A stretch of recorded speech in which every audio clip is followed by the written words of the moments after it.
اعوذ باللہ من الشیطان الرجیم بسم اللہ الرحمن الرحیم۔ یاجوج ماجوج کی آمد کب ہوگی؟ قیامت کی ایک بڑی نشانی۔ یاجوج ماجوج کون ہے اور کہاں ہے؟ قرآن اور حدیث کی روشنی میں وضاحت کریں گے۔ اس سے پہلے ہم دیکھتے ہیں کہ یاجوج ماجوج کون ہے اور یہ کہاں موجود ہے۔ اللہ تعالیٰ اس قوم کو کب آزاد کریں گے اور زمین پر کیا ہوگا؟ یاجوج ماجوج کون ہے؟ تاریخ انسانیت میں ابو البشر کا لقب صرف 2 ہستیوں کو مل سکا اور ان میں بھی بہرحال اول و ثانی کی تفریق برقرار رکھی گئی ہے۔ چنانچہ حضرت آدم علیہ السلام کو ابو البشر اول اور حضرت نوح علیہ السلام کو ابو البشر ثانی کہا گیا۔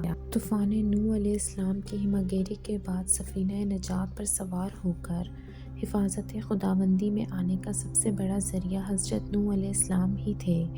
حضرت نوح علیہ السلام کے 4 بیٹوں میں سے کنعان تو اسی طوفان کا شکار ہو کر غضب خداوندی سے ہلاک ہوا اور ثابت کر گیا کہ نجات کا دار و مدار حسب و نسب پر نہیں، ایمان و اعمال صالحہ پر ہے، جبکہ باقی 3 بیٹے نجات یافتہ ہو کر 3 مختلف نسلوں کے وجود میں آنے کا ذریعہ بنے۔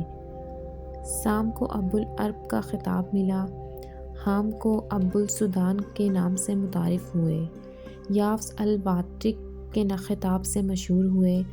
مؤخر ذکر یافس ہی کی اولاد میں سے یاجوج ماجوج کا ہونا بھی بعض علماء کا موقف ہے، جیسا کہ تفسیر ابن کثیر جیم 3 صاد 140 پر مذکور ہے۔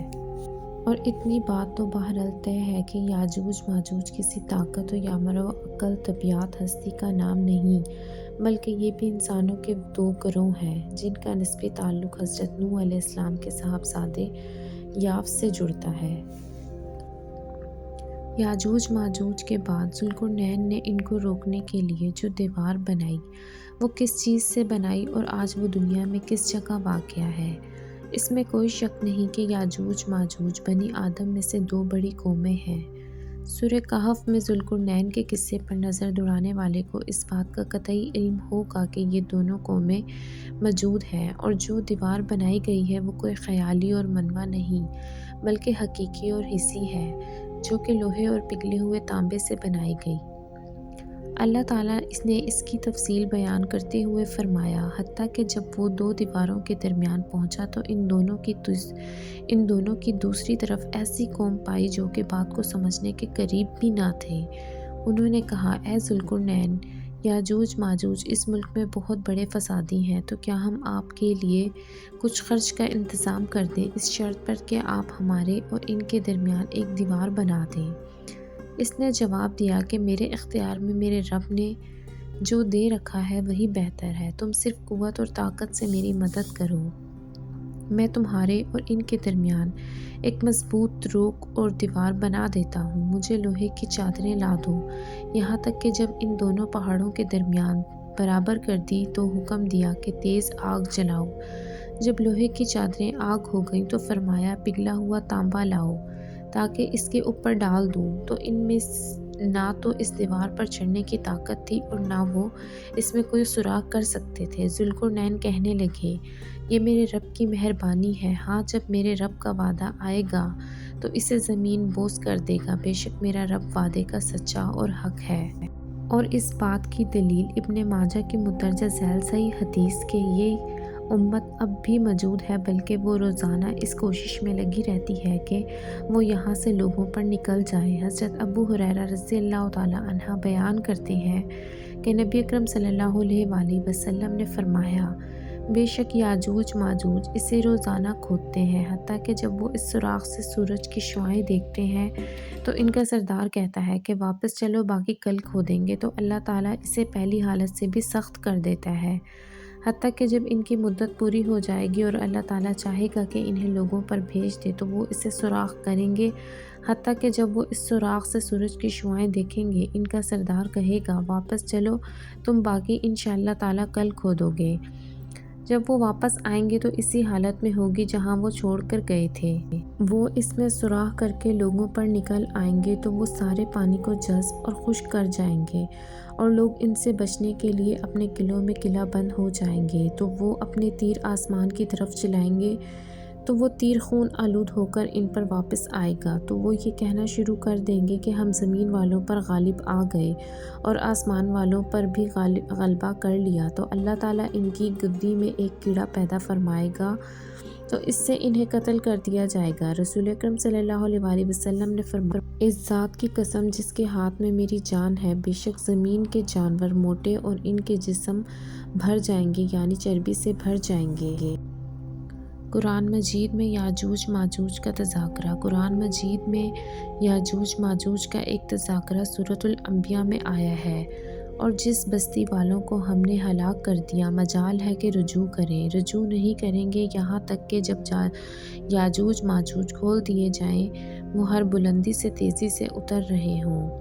یعنی اللہ تعالیٰ نے جس قوم کو پیغمبروں کی نافرمانی کی وجہ سے ہلاک کیا، وہ اللہ تعالیٰ کے اٹل قانون کے مطابق دوبارہ دنیا میں کبھی اپنی جگہ آباد نہیں ہو سکیں اور نہ اقتدار پا سکیں، سوائے ایک استثناء کے۔ جب یہ یاجوج ماجوج کھولے جائیں گے، وہ ہر بلندی سے پھیل رہے ہوں گے۔ اس بیان میں بہت سی باتیں وضاحت طلب ہیں، جن کا تذکرہ آگے اپنی جگہ پر آئے گا۔ نمبر 2، یاجوج ماجوج کا دوسرا تذکرہ سورہ کہف میں آیا ہے کہ حضرت ذوالقرنین کے اپنی سلطنت کے ایک روز ایک دور دراز علاقے کے دورے کے موقع پر ایک مقامی قوم نے شکایت کی۔ ان لوگوں نے کہا، ذوالقرنین، یاجوج اور ماجوج زمین میں فساد مچاتے ہیں، بھلا ہم آپ کے لیے مالی وسائل کا انتظام کر دیں، آپ ہمارے ان کے درمیان ایک دیوار کھینچ دیں۔ یہ علاقہ کون سا ہے؟ یہ قوم کون سی ہے؟ یاجوج ماجوج کیا کرتے تھے؟ وہ آ کر کس طرح کا فساد مچاتے تھے؟ تاریخ کے اوراق اس دہشت گردی کا کوئی ریکارڈ پیش کرتے ہیں یا نہیں؟ یاجوج ماجوج صرف اسی جگہ سے دور اندازی کر کے علاقوں اور آبادیوں کو تاخت و تاراج کرتے تھے، یا روئے ارضی پر اس علاقے کے علاوہ اور بھی راستے ہیں جہاں اس طرح کے حملے ہوتے رہے تھے؟ یہ اور اس قسم کے دیگر سوالات آیات میں جواب طلب ہیں۔ یہاں حضرت ذوالقرنین کے جس کا سفر کا ذکر ہے، اس کے ساتھ ہی قرآن مجید میں 2 اور اسفار کا بھی ذکر ہے۔ ایک مغرب کی طرف بحیرہ روم کے کنارے تک، دوسرا مشرق میں بولانے رینج کے پہاڑ عبور کر کے موجودہ پاکستان کے علاقے میں، اور تیسرا اوپر مذکور مقام ہے۔ ہماری دانست میں قربِ قیامت میں یاجوج ماجوج کی تباہ کاریوں کے میدان کے حدود رابانہی مقامات سے معین کر دیا گیا، اور یہی علاقے اب مستقبل قریب میں دجال اور یاجوج ماجوج کی انسان دشمنی کارروائیوں کے میدان کا راز بننے والے ہیں۔ یاجوج ماجوج اور حضرت عیسیٰ علیہ السلام۔ مشکوٰۃ میں حضرت حذیفہ سے روایت ہے کہ آپ صلی اللہ علیہ وآلہ وسلم نے فرمایا، قیامت ہرگز قائم نہ ہوگی جب تک تم اس سے پہلے 10 نشانیاں نہ دیکھ لو۔ نمبر 1، دھواں۔ نمبر 2، کانا دجال۔ نمبر 3، دعوت الارض۔ نمبر 4، مغرب سے سورج کا نکلنا۔ نمبر 5، حضرت عیسیٰ علیہ السلام کا آسمان سے نزول۔ نمبر 6، یاجوج ماجوج۔ نمبر 7، 8 اور 9، زمین کا 3 جگہ لوگوں سمیت دھنس جانا، یعنی ایک مشرق میں، دوسرا مغرب میں، تیسرا عرب میں، اور زمین لوگوں کے ساتھ دھنس جائے گی۔ نمبر 10، ان سب کے آخر میں یمن سے آگ نکلے گی جو لوگوں کو ان کے محشر کی طرف گھیر کر پہنچا دے گی۔ حضرت عیسیٰ علیہ السلام کے نزول کے بعد لوگ امن اور چین سے زندگی بسر کر رہے ہوں گے کہ یاجوج ماجوج کی دیوار ٹوٹ جائے گی۔ سورہ کہف میں یاجوج ماجوج کا ذکر ہے، اور یاجوج ماجوج نکل پڑیں گے۔ اللہ تعالیٰ کی طرف سے حضرت عیسیٰ علیہ السلام کو حکم ہوگا کہ وہ مسلمان کو کوہ طور پر جمع کر لیں، کیونکہ یاجوج ماجوج کا مقابلہ کسی کے بس میں نہ ہوگا۔ وہ اتنی بڑی تعداد میں اور اس تیزی سے نکلیں گے کہ یہ بلندی پہ پھیلتے ہوئے معلوم ہوں گے۔ وہ شہروں کو رون ڈالیں گے، زمین میں جہاں پہنچیں گے تباہی مچا دیں گے، اور جس پانی پر سے گزریں گے اسے پی کر ختم کر دیں گے، یہاں تک کہ ان کی پہلی جماعت جب بحیرہ تبریزیہ پر گزرے گی تو اس کا پورا پانی پی جائے گی، اور جب ان کی آخری جماعت وہاں پہنچے گی تو اسے دیکھ کر کہیں گے، یہاں پانی کا عکس کبھی تھا ہی نہیں۔ آخر کار یاجوج ماجوج کہیں گے، اہل زمین پر تو ہم غلبہ حاصل کر چکے ہیں، آؤ اب آسمان والوں سے جنگ کریں۔ حضرت عیسیٰ علیہ السلام اور ان کے ساتھی اس وقت ایسی جگہ گھرے ہوئے ہوں گے جہاں غذا کی سخت قلت ہوگی۔ لوگوں کو ایک بیل کا سر 100 دینار سے بہتر معلوم ہوگا۔ پھر لوگوں کی درخواست پر حضرت عیسیٰ علیہ السلام یاجوج ماجوج کے لیے بددعا فرمائیں گے۔ پس اللہ تعالیٰ ان کی گردنوں اور کانوں میں ایک کیڑا پیدا کرے گا جو بعد میں پھوڑا بن جائے گا۔ اس سے ان سب کے جسم پھٹ جائیں گے اور وہ سب کے سب اچانک ہلاک ہو جائیں گے۔ اس کے بعد حضرت عیسیٰ علیہ السلام اور ان کے ساتھی کوہ طور سے زمین پر اتریں گے، مگر پوری زمین یاجوج ماجوج کی لاشوں سے پھٹی پڑی ہوگی، چکناہٹ اور بدبو سے بھری ہوگی، جس سے مسلمانوں کو بہت تکلیف ہوگی۔ حضرت عیسیٰ علیہ السلام اور ان کے ساتھی اللہ تعالیٰ سے دعا کریں گے، پس اللہ تعالیٰ لمبی گردنوں والے بڑے بڑے پرندے بھیجے گا جو ان کی لاشوں کو اٹھا کر سمندر میں اور جہاں اللہ چاہے گا پھینک دیں گے۔ پھر اللہ تعالیٰ بارش برسائیں گے جو زمین کو دھو کر آئینے کی طرح صاف کر دے گی۔ زمین اپنی اصلی حالت میں آ جائے گی، پھل پھول اگائیں گے۔ دنیا میں حضرت عیسیٰ علیہ السلام ایک امام عادل اور منصف حاکم کی حیثیت سے نازل ہوں گے۔ اپنی نبوت کا اعلان ہرگز نہیں کریں گے اور نہ یہ کہیں گے کہ اب بھی مجھ پر وحی نازل ہوتی ہے۔ آپ علیہ السلام رسول اکرم صلی اللہ علیہ وآلہ وسلم کے امتی ہوں گے۔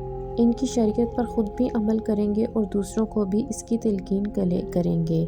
نمازوں میں لوگوں کی امامت کریں گے۔ آپ علیہ السلام کا نزول اس امت کے آخری دور میں ہوگا۔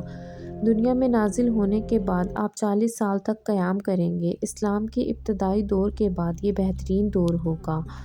آپ علیہ السلام کے ساتھیوں کو اللہ تعالیٰ جہنم کی آگ سے محفوظ رکھے گا، اور جو لوگ اپنے بچاؤ کے لیے حضرت عیسیٰ علیہ السلام کے ساتھ ہوں گے اللہ کے نزدیک سب سے زیادہ محبوب ہوں گے۔ اسلام کے سوا اس وقت تمام مذاہب مٹ جائیں گے، جہاد موقوف ہو جائے گا، خوشحالی، امن اور سکون کا دور ہوگا۔ اپنے نزول کے بعد حضرت عیسیٰ علیہ السلام دنیا میں نکاح بھی فرمائیں گے اور آپ علیہ السلام کے ہاں اولاد بھی ہوگی۔ نکاح کے 19 سال بعد آپ علیہ السلام کا انتقال ہوگا۔ مسلمان آپ علیہ السلام کی نماز جنازہ پڑھ کر آپ کا روضہ رسول صلی اللہ علیہ وآلہ وسلم میں دفن کر دیں گے۔ آخر میں آپ کو بتاتے چلوں کہ یاجوج ماجوج کے ٹاپک پہ جو میں نے ریسرچ کی میں نے وہ آپ سے بیان کیا، لیکن حقیقت کا علم صرف اللہ ہی کو ہے۔ اللہ سب کے دلوں کا حال جانتا ہے۔ بے شک اللہ ہر چیز پر قادر ہے۔ اللہ حافظ، پھر ملیں گے نیکسٹ ویڈیو کے ساتھ۔